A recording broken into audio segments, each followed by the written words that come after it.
নাম আনোয়ারা বেগম, 70-75 বছর বয়স, আর এই দেশের বাসিন্দা, বাংলাদেশের। আমার এই ছবিটা তো বিশ্ববাসীরা সবাই দেখলে তারাও খুশি, আমিও খুশি।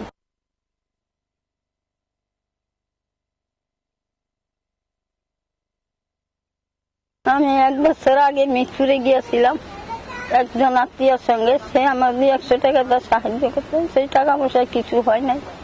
ডাক্তাররা আমার গেরব দেখেন না, আমার বয়স হওয়ার কারণে আমাদের খেতে দিচ্ছে, বলছে হবে না, টাকা পয়সা নাই, টাকা পয়সা না হলে কাজ হবে না, এই বলে আমার ধাক্কা মেরে দিছে।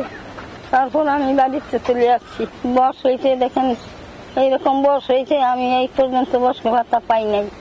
আমি খুব কষ্ট কিলানে দিন কাটাইতেছি। আর আমি কারে কি করবো? আমার যদি না দেয়, আমার শক্তি আছে?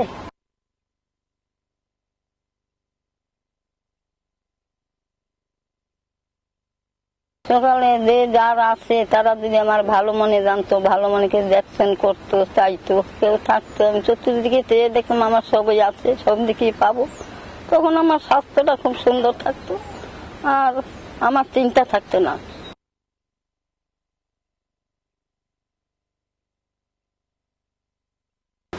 এখন আমার তো কিছু নাই। এখন আমি যদি কিছু সাহায্য পাই সরকারের কাছে, খাওয়ার জন্য, পড়বার জন্য, থাকার জন্য, ঘর নাই, বাড়ি নাই, পরের বাড়ি থাকি, ঝাঁটার বাড়ি খাই, আমি এই আকুত্য করতেছি, সাহায্য চাইতেছি সরকারের কাছে। সরকার যদি দয়া মনে করে আমার দেয়, আমি বাঁচতে পারি, না হয়তো বাঁচবার কোনো পথ দেখি না। আমার তো কেউ নাই দিবার মতো।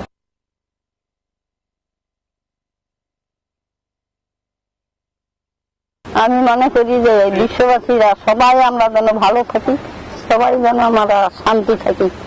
আমার নাম আনোয়ারা বেগম, এই ডিমেন অ্যাকশন।